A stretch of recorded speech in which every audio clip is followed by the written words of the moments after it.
बिस्मिल्लाहिर्रहमानिर्रहीम। अस्सलाम वालेकुम दोस्तों, कैसे हैं आप। मैं उम्मीद करता हूं जी आप सब अच्छे होंगे और अल्लाह ताला जो है आप सबको अच्छा ही रखे। आज की जो वीडियो है जी ये है असाइलम जब आप करते हैं और असाइलम के बाद अगर आप फाइनेंशियली या अकोमोडेशन या आप होमलेस होने वाले हैं या आपको काम जॉब्स या इस तरह के तमाम इश्यूज को जब आप फेस करते हैं, सो उसमें कौन कौन से फैक्टर्स जो हैं वो इन्वॉल्व होते हैं और आप किस तरीके से जो है गवर्नमेंट से अपनी असाइलम केस में जो फाइनेंशियल सपोर्ट जो है वो ले सकते हैं, जिसको अंडर सेक्शन 95 जो है सपोर्ट बी कहा जाता है और इसको NASS national asylum Sikar support, जो नैस का वर्ड जो है वो बड़े अरसे से ज़ुबान पे चढ़ा हुआ है। चूँकि जब से असाइलम की सीन आता है तो नैस का ही वर्ड यूज़ करते हैं, लेकिन एक्चुअल जो है इसको अंडर लॉ जो है इमिग्रेशन लॉज जो है इसको सेक्शन 95 सपोर्ट जो है वो कहा जाता है। उसके ऊपर आज मैं बात करूंगा जी। लेकिन उससे पहले जो है जो मेरी आदत है बीच में एक आध कोई ना कोई जो मैं स्टोरी आपको सुना देता होता हूँ, वो मैं सुना दूं पहले। उसके बाद जो है इस असाइलम असाइलम सपोर्ट और आप किस तरीके से सपोर्ट ले सकते हैं उस पर बात करेंगे। कल किसी जो है भाई साहब, मैं अक्सर ऐसे ही मैं बोलता होता हूँ कि कल किसी भाई साहब की कॉल आई या कल किसी भाई साहब का या किसी बहन जी की कॉल आई या एडवाइस के लिए आए या कुछ और, लेकिन ये जिनकी मैं बात कहने लगा हूँ तो वो मुंह से जो भाई साहब मैं कहना नहीं चाह रहा हूँ, मैं वो चलिए कल किसी चवल साहब की कॉल आई।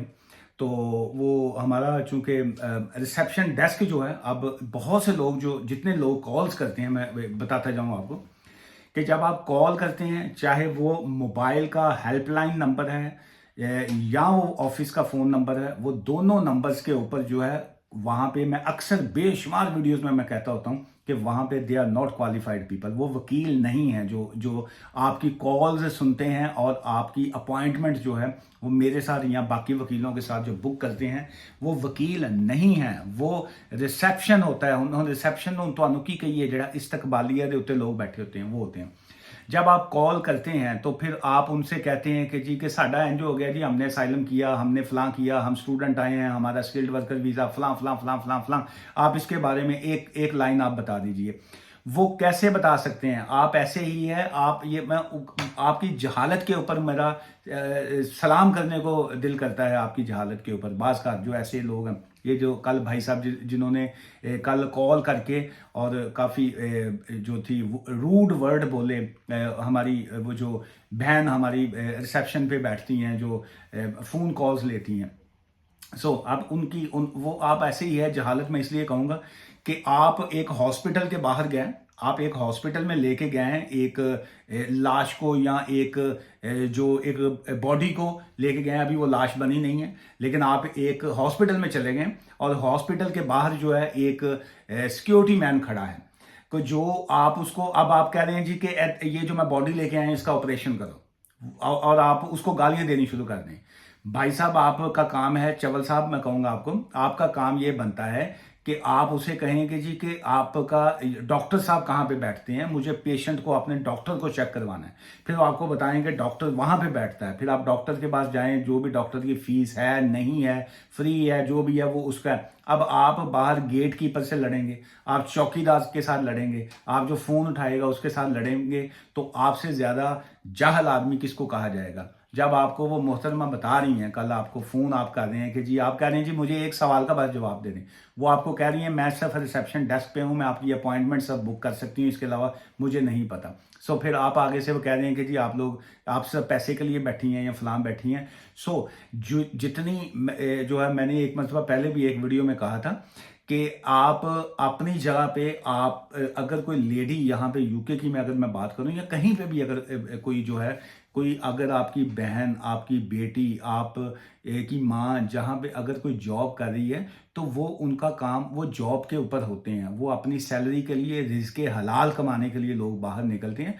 इस तरह के कोई गंदा वर्ड बोलना या कुछ और ऐसे करना, हर बंदे के पता नहीं क्या मसाइल होते होंगे, क्या प्रॉब्लम्स होंगे। कोई बंदा कोई जॉब कर रहा है, कोई बादशाह की बच्ची को कभी देखा है जॉब करते हुए या किसी और? बादशाह की बच्ची जो है, जो किंग की डॉटर होती है, वो सिर्फ पंजाब की चीफ मिनिस्टर बनती है। ठीक है। और इसके अलावा जो लड़कियां बाहर निकलती हैं, जब जॉब के लिए निकलती हैं, वो रिज़्क़ हलाल कमाने के लिए निकलती हैं। अगर कोई ख़तून या बहन हमारी या कोई ऐसी कोई लड़की अगर शरीफ नहीं होगी तो वो जॉब पे नहीं जाएगी, वो वैसे किसी के साथ और जाएगी। सो इसलिए जो लड़कियां जितनी हमारी बहनें बेटियां जॉब्स करती हैं, काम पे जाती हैं, मैं उनको सल्यूट पेश करता हूं, उनको मैं सलाम करता हूं। और ये मैं आप लोगों को तंबीह करना चाहता हूं, रिक्वेस्ट भी करूंगा और मैं आप लोगों को बताना भी ये चाहूँगा, दुनिया मकाफात अमल है। यहाँ पे दुनिया के अंदर ही मरने के बाद आप किसी भी रिलीजन से आपका तल्लक है, आप हिंदू हैं, मुस्लिम हैं, सिख हैं, जो भी हैं, क़यामत के बाद जो आपने फेस करना है वो बाद की बात है, वो ऊपर वाले का और आपका मामला है। लेकिन मैं आपको प्रैक्टिकल बता रहा हूँ, जो आप दुनिया में करते हैं वो आपको दुनिया में फेस करना पड़ता है। और आप मरने से पहले हर उस चीज़ का आपने यहीं पे हिसाब दे के जाना होता है। अगर आप किसी की माँ बहन बेटी जो है फ़ोन करके या रिसेप्शन पे किसी के साथ आके अपना रूड रवैया इस्तेमाल करें, या अपने आप को बादशाह समझ के कि जी हम फीस पे कर रहे हैं और हम अगले को धुतकार के बदतमीज़ाना अंदाज में बात कर लेंगे, चूँकि वो तो बेचारी है या कोई रिसेप्शन पे बैठी है या कुछ और है, तो उनकी क्या औकात। तो कल को उसी रिसेप्शन डेस्क के ऊपर आपकी बहन बेटी जो है वो लाजमी बैठेगी। अगर वो अभी तक नहीं बैठी तो उनकी आपकी बेटी की बेटी आगे बैठेगी, लेकिन आप मरने से पहले देखेंगे। सो इसलिए मेरी रिक्वेस्ट आपसे यही है, जितनी खवातीन ये किसी स्टोर्स में काम करती हैं, किसी जनरल स्टोर है, ये ग्रॉसरी शॉप्स हैं, ऑफिसेज हैं, किसी भी जगह के ऊपर कोई लड़की अगर काम करती है, उसको इज्जत की निगाह से देखा करें और उसकी ज़्यादा रिस्पेक्ट किया करें कि चूंकि वो वहाँ पे काम कर रही है। सो बात लंबी हो जाएगी और मैं बोलता जाऊंगा और मुझे जो है मुंह से कोई हार्श वर्ड ना मेरे निकले। चलिए, सेक्शन 95 स्पोर्ट्स को कहते हैं जी कि जिस वक्त आपने असाइलम क्लेम किया और आपने असाइलम क्लेम करने के बाद अगर आप फाइनेंशियली दिक्कत का शिकार हैं तो फिर आप जो है वो सेक्शन 95 की एक स्पोर्ट होती है, उसके ऊपर मैंने पहले भी एक वीडियो की थी। आप जो है वो एप्लीकेशन फाइल करके होम ऑफिस को भेज सकते हैं। दिस कॉल है application for the asylum sport under section 95 of the immigration and asylum act 1999। सो उसमें आप अपने सरकमस्टांसिस जो है वो मस्ट बताएं उनको कि आपके सरकमस्टांसिस हैं क्या। लेट्स से आप प्रेग्नेंट हैं, उनको मेंशन कीजिए। अगर आपके बच्चे हैं, छोटे बच्चे हैं, बड़े बच्चे हैं, वो आप मेंशन कीजिए। अगर आपको कोई मेडिकल के इश्यूज हैं वो आप लाजमी मेंशन कीजिए, ये हमारे मेडिकल। हो सकता है आपको वो चौथे फ्लोर के ऊपर आपको फ्लैट दे दें, मकान दे दें, या आपको सेकंड फ्लोर के ऊपर कोई प्रॉपर्टी दे दें।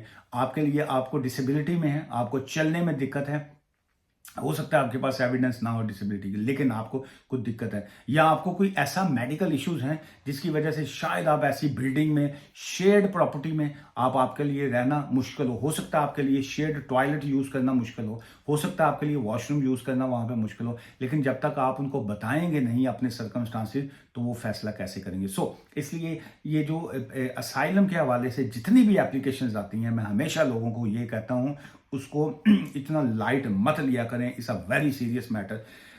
आपने उसमें लिखना क्या है, आपने किस तरीके की क्या उनको इंफॉर्मेशन देनी है, वो आपने उनको बताना आपको पड़ता है। और उसमें जो आप की जो सिचुएशन होगी वो उसके मुताबिक वो डिसाइड करेंगे कि क्या हमने जो है आप कि सेक्शन 95 की एप्लीकेशन को एक्सेप्ट करना है कि नहीं करना है। फिर उसमें क्या आ जाता है जी कि क्या आपकी एलिजिबिलिटी जो है वो लीगल एड की बनती है कि नहीं बनती। आप अगर कल को असाइलम का केस अपना लेट्स से आप प्राइवेट नहीं करवा रहे हैं, आप लीगल एड की तरफ जा रहे हैं, तो ये जो सेक्शन 95 की सपोर्ट जब आपको मिल जाती है तो ये भी आपकी लीगल एड के केसेस में ऑब्वियसली टेक्निकली तौर पे ये आपकी लीगल एड ही है जो आपकी एक्सेप्ट हुई है। सो आपके बाकी केसेस में भी ये बिल्कुल आपको मदद देती है जी। और उसके बाद आ गया कि आपका ये जो आ गया कि eligibility for the legal aid remains at a matter of the legal ad agency. Obviously legal aid के हवाले से मैंने पिछली एक वीडियो की हुई है यूट्यूब चैनल के ऊपर भी कि क्या आप एलिजिबल हैं लीगल एड के कि नहीं। तो उसमें वो आपके मीन्स टेस्ट मीन्स आपके फाइनेंशियल वो सारी देखेंगे, लेकिन ये जो सेक्शन 95 की सपोर्ट का आपकी फेवर में आना ये भी उसमें काउंट होता है जी। अच्छा, फिर उसके बाद आ गया जी कि ये क्या था जी। अच्छा, इसका सेकंड जो पैरा की तरफ मैं आना चाह रहा हूँ जो कि बहुत रेलिवेंट है आप के इसी हवाले से कि क्या आपकी ये जो सेक्शन 95 की जब सपोर्ट आपको मिल जाती है तो क्या आप ये परमानेंट रहती है। It's not a permanent. आपको घर मिल गया, अकोमोडेशन मिल गई, इट्स नॉट अ परमानेंट। ये उस वक्त तक चलेगी अकोमोडेशन इज जो आपको जब मिल गई। However the persons individual circumstances जो है वो ऑलवेज मैटर करते हैं। लेट्स से अगर आपके पास काम की परमिशन है, आप काम कर रहे हैं, सो वो आपको कह सकते हैं कि जी अब आप काम कर रहे हैं, तो आप अगर अकोमोडेशन चेंज करना चाहें तो ऑब्वियसली आपको छोड़नी पड़ती है। The secretary of state is also required by section 97 जिसको कहेंगे ऑफ द ये जो इमिग्रेशन एंड असाइलम एक्ट 1999 है, act to regard to providing accommodation in a area where there is a ready supply of accommodation. इसका ready supply of accommodation mean ये आ जाता है कि आपकी सिचुएशन के मुताबिक आपको वो अकोमोडेशन प्रोवाइड करें। ये नहीं कि आपको खाली घर तो फड़ा दें कि जी कि अब आप जाइए और वहाँ पे रहिए। आपकी मेडिकल को, आपकी बाकी चीज़ों को वो कंसिडर करते हुए वो सारी चीज़ें करेंगे। और अगर आपका जीपी या बाकी चीज़ें इस तरह की प्रॉपर रजिस्टर्ड नहीं है, और अगर आपको फर्दर मेडिकल की ज़रूरत है, तो वो उसमें जो है चीज़ें मज़ीद आप स्पीड अप जो है वो भी कर सकते हैं अपनी सेहत, अपनी हेल्थ और उस चीज़ों के हवाले से। अच्छा, अब इसी में आ गया कि क्या ये अकोमोडेशन परमानेंट है? यस, ये इसको परमानेंट नहीं भी है और परमानेंट है भी। परमानेंट नहीं इस सेंस में है कि ये वो जब आपका केस जब तक पेंडिंग है उस वक्त तक ये परमानेंट है। जो ही आपका केस जो है असाइलम का डिसाइड हो गया और अगर वो रिफ्यूज हो गया, सो दैट्स मीन कि वो आपको कहेंगे कि no you need to leave this property. अब आपको ये वाली प्रॉपर्टी जो है वो छोड़ना पड़ेगी। इसी you will be allowed to take कि जो भी आप कि अगर को पहले के आपके पास स्टफ है या जो भी चीज़ें हैं वो ऑब्वियसली आप लेके जाना चाहें तो लेके जा सकते हैं। लेकिन अगर आप को दिक्कत है उसमें ट्रैवल करने में या कुछ बाकी इस तरह की चीज़ें में, सो उसमें एक लाइन जो मोस्टली इस तरह के लेटर्स में वो यूज़ करते हैं, वो कहते हैं जी accommodation is provided on a no choice basis, कि इसमें आप अपनी एक्चुअल आपकी चॉइस नहीं होती, लेकिन अगर किसी के कोई ऐसी सिचुएशन है तो वो बिल्कुल अपनी चॉइस का जो है वो एक्सप्रेस उसको कर सकता है। If you fail to travel without a reasonable excuse जो है to the accommodation offered, there should be a no expectations that alternative accommodation will be offered and you must contact relevant authority जो है उसके साथ। अगर आप नहीं जाना चाहते तो आपको उनको एक रीज़न देनी पड़ेगी कि आप ब्रैडफर्ड में हैं, आप मैनचेस्टर में हैं, आपको अकोमोडेशन मिल गई बर्मिंघम में, आपको मिल गई शेफील्ड में, आपको किसी और सिटी में। आपने कहा नहीं जी मैंने बताया भी नहीं उनको और कहीं गए कि जो मुझे टेम्परेरी अकोमोडेशन में उसमें रुका रहा हूँ, ऐसा नहीं होगा।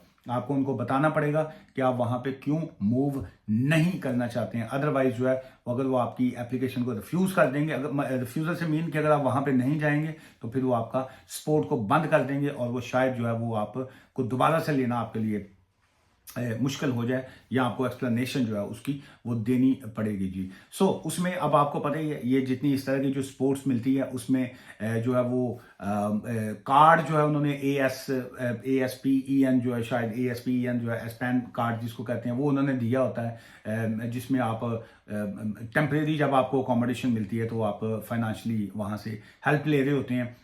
जो नॉर्मल इस तरह की जो है सो माइग्रेंट हेल्प वाले जो हैं मैं समझता हूँ बहुत हेल्पफुल हैं और बहुत से क्लाइंट्स जो हैं वो बताते हैं। और मैं ऑलवेज जो है इस तरह की ऑर्गेनाइजेशंस की बहुत तारीफ करता हूँ और वहाँ पे खासकर जो उनका स्टाफ है या बाकी हैं बहुत पॉजिटिव और बहुत चीज़ें जो उनकी पॉजिटिव आती हैं। So really appreciate migrant help वाले जो है। अच्छा, एस्पेन जो है उसकी मैं किसी दिन किसी नई वीडियो में मैं बताऊंगा कि जी ये जो कार्ड ASPEN है ये कार्ड है क्या, लेकिन अभी उसको चेंज करके इसको नए सेटअप, इनका पहले एक और सेटअप होता था जी कार्ड सिस्टम का, अभी इन्होंने ये जो नया वाला इन्होंने सिस्टम इंट्रोड्यूस जो है वो रिसेंट अभी करवाया है जिसमें जो आता है so you can check your balance at any time जो उसका आ रहा है। और उसके बाद ऑब्वियसली ये जो इस तरह के कार्ड्स हैं जो स्पोर्ट के लिए दिए जाते हैं उस पर आप वो क्या कहते हैं उसको कई पहले कार्ड होते थे उसमें कई लोग जाके ना जी वो ड्रिंक अल्कोहल सिगरेट वगैरह इस तरह की चीज़ें भी बाय कर लेते थे। सो इसमें वो टेक्निकली तौर पे ये आपको फूड की हद तक जो है वो दे रहे होते हैं कि जी कि आप सिर्फ फूड जो है उस पर वो ले सकते हैं जी। सो असाइलम स्पोर्ट असेसमेंट टीम जो होती है ये सारे का सारा इस तरह के केसेस को असेस करते हैं। लेकिन एक और जाते जाते पॉइंट में ये बताता जाऊँ, ये अकोमोडेशन आपको या ये सारी सर्विस आपको तब तक मिलती है जब तक आपका असाइलम का केस पेंडिंग है। और असाइलम स्पोर्ट असेसमेंट टीम वाले जब आपकी सेक्शन 95 की स्पोर्ट को अलाउ करते हैं, सो इसका मतलब ये नहीं है कि आपका असाइलम जो है वो भी एक्सेप्ट हो जाएगा। असाइलम की ग्राउंड, असाइलम का केस जो है वो आपकी एविडेंस और उसके ऊपर बेस करता है। ये जो असाइलम सपोर्ट असेसमेंट वाले हैं ये सिर्फ और सिर्फ आपके फाइनेंशियल कंडीशन को देखते हुए केस का फैसला करते हैं। आज की इस वीडियो से मुझे इजाज़त दीजिए और इसी में आखिरी शायद मैं पॉइंट वो मैंने शुरू में कहा था, हाँ, अगर आपके पास असाइलम के हवाले से आपका केस पेंडिंग है और आपके पास अगर तो पिछला जो भी आपका वीज़ा था उसी को कंटिन्यू करेंगे, लेट्स से आप स्टूडेंट थे, आप वर्क वीज़ा पे थे, आप स्पाउस वीज़ा पे थे, आप किसी भी वीज़ा पे थे, आपके पास काम की इजाज़त थी, जो भी काम किया आपके पास इजाज़त थी, असाइलम के दौरान जो है अगर आपने वैलिड वीज़े के दौरान असाइलम किया हुआ है तो वो आपकी पिछली सपोर्ट जो है, पिछला जो वर्क परमिशन है वो सेम कंडीशंस के ऊपर वो कंटिन्यू रहती है, वो चलती रहती है। लेकिन अगर आप ओवरस्टे थे, अगर आप इलीगल थे, अगर आप ने अचानक असाइलम किया है तो ऑब्वियसली आपके पास परमिशन टू वर्क नहीं होता, आपके पास काम की इजाज़त नहीं होती। लेकिन अगर आपका केस जो है असाइलम का 1 साल तक, 1 ईयर तक, 12 मंथ्स तक पेंडिंग है तो आप उनसे परमिशन टू वर्क की एप्लीकेशन डाल सकते हैं। लेकिन अगेन बहुत से लोग जो हैं वो ये समझते हैं कि जी हम एप्लीकेशन डालेंगे तो शायद वो 2 महीने बाद, 3 महीने बाद वो अलाउ कर देंगे आपको। नहीं, बहुत सी एप्लीकेशनों पे 6 महीने प्लस 6 मंथ प्लस भी टाइम लगा हुआ है। मेरे अपने बहुत से क्लाइंट्स हैं जो जब राब्ता करते हैं तो वो पूछते हैं, अब कुछ लोग जो हैं जब जिनकी सिचुएशन, बच्चे हैं जिनके पास, जिनके फाइनेंशियल हालात बहुत गड़बड़ में होते हैं, होम ऑफिस उसको कंसिडर करता है कि जी के वो इनके जो बच्चे हैं इनकी ये सिचुएशन है, उनको काम की परमिशन क्विक बेसिस पे भी मिल जाती है। लेकिन एक बंदा पिछले विजिट वीजा पे आया, लेट्स से विजिटर वीजा पे आया, उसने विजिटर वीजा पे आके कहीं पे पकड़ा गया, उसके बाद उसने असाइलम कर दिया, अब 1 साल बाद जो है वो कहेगा जी मुझे काम की परमिशन दो। वो पूछेंगे, होम ऑफिस सर पूछेंगे तो नहीं, वो खुद असेस करेंगे, कहेंगे मामा तो पहले सुताज है, पहले तो 2 साल पहले आया, 3 साल पहले आया, साल पहले आया, विजिट वीजे का कह के आया, फलां कह के, उस वक्त तक तेनों काम दिया कोई पता नहीं सी हैगा, तो इलीगल सा अज तेनों पकड़ लिया या आज तुमने खुद असाइलम कर दिया तो हम 12 महीने का वेट करके तो तू हमें कह रहे जी कि परमिशन तो वर्क दो। कानूनी तौर पर ऐसा ही है कि देनी चाहिए उनको, लेकिन वो क्या करें, थोड़ी सी सजा का भी तो हक हमारा बनता है ना जी। हम ना बाज आएंगे हैं इस तरह की सजाओं से। सो वो उसमें बहुत से केसेस में वो 8-8 महीने, 1-1 साल तक भी रिप्लाई नहीं देते। सो अगर आपकी परमिशन टू वर्क की एप्लीकेशन पेंडिंग है, सो आप उस पर पैनिक होने की बजाय, आपको टेंशन लेने के बजाय, कोई ऑप्शन नहीं है आपके पास। 3-4-5 महीने बाद, 4 मंथ्स के बाद रिमाइंडर एक भेज सकते हैं, वेट करेंगे। हो सकता है साल तक वो जवाब ही ना दें, हो सकता है वो साल बाद वो कहें जी आपकी एप्लीकेशन रिफ्यूज हो गई है। जब एप्लीकेशन रिफ्यूज हो जाए, असाइलम की वो जो परमिशन टू वर्क है वो भी खत्म हो जाती है। असाइलम के हवाले से अगर आपके पास कोई सवाल हुआ तो आप नीचे छोड़ सकते हैं। इंफॉर्मेशन की हद तक अगर रिप्लाई हुआ मैं जवाब दूंगा, और अगर आपको लीगल एडवाइस चाहिए हुई तो वहां पे सिर्फ हम टिक करेंगे कि आपका मैसेज पढ़ लिया है, लेकिन जवाब नहीं देंगे। उसकी वजह यह है कि बहुत से सवाल जो हैं वो जवाब की बजाय लीगल एडवाइस के हकदार होते हैं। दुआ में याद रखिएगा जी। Take care, thank you, bye for now.